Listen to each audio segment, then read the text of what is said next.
Greetings and welcome. Yesterday, the captain and legendary center of the New York Knicks, Willis Reed, passed away at the age of 80.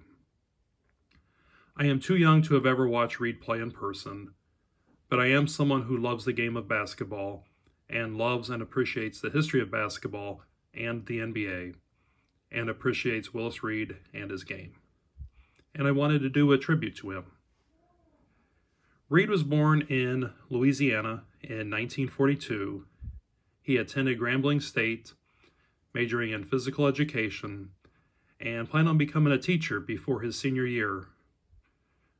But then he averaged 26 points and 21 rebounds per game and was drafted by the New York Knicks in the second round of the 1964 draft.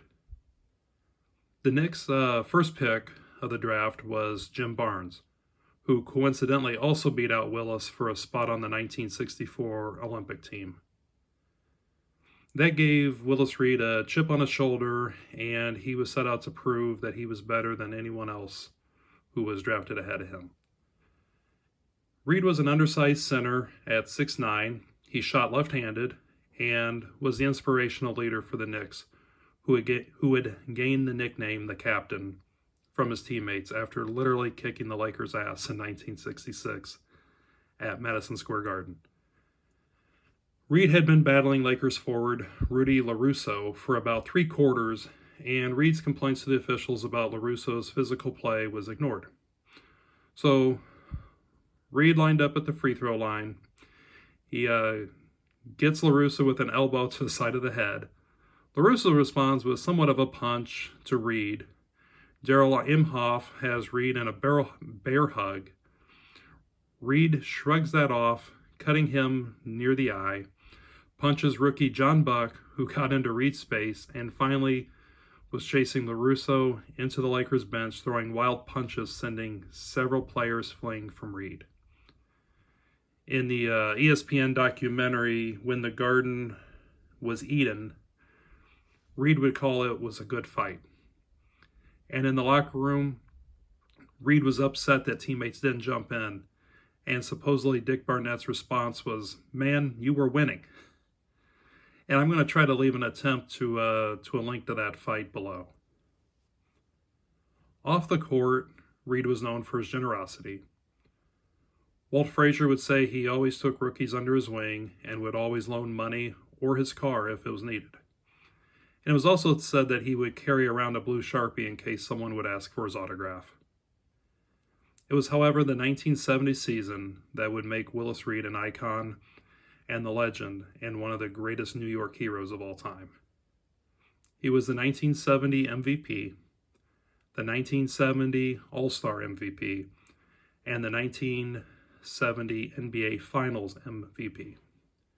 And he single-handedly swayed the 1970 finals and provided one of the greatest moments of all time in sports.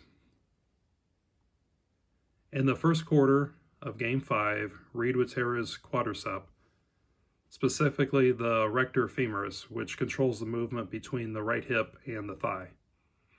He'd end up missing the rest of the game. Wilt Chamberlain drops 45 without Reed playing.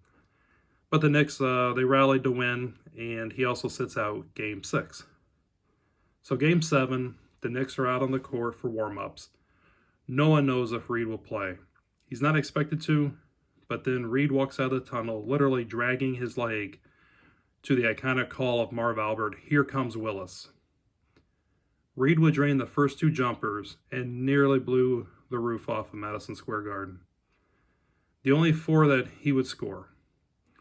Walt Frazier would end up scoring 36 points and having 19 assists, and the Knicks would beat the Lakers 113-99, giving the Knicks their first championship. But it was the emotional lift he gave his team and why it's referred to as the Willis Reed game. Reed and the Knicks would again beat the Lakers in the 73 finals, and Reed again would be named the Finals MVP. He played exactly 10 years. He'd make 7 All-Star teams, 2-time Finals MVP, and the 1965 Rookie of the Year. He hung around basketball for the majority of his life, and he would retire when he was about 65 years old, and where he headed back to Louisiana. So today, just showing you the 1972 Willis Reed card. Just kind of shows off his that left-handed shot he had. So definitely an icon. Tremendous player.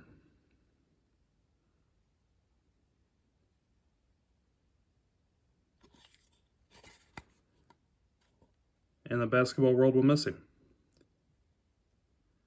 Thank you for watching, and enjoy your collection.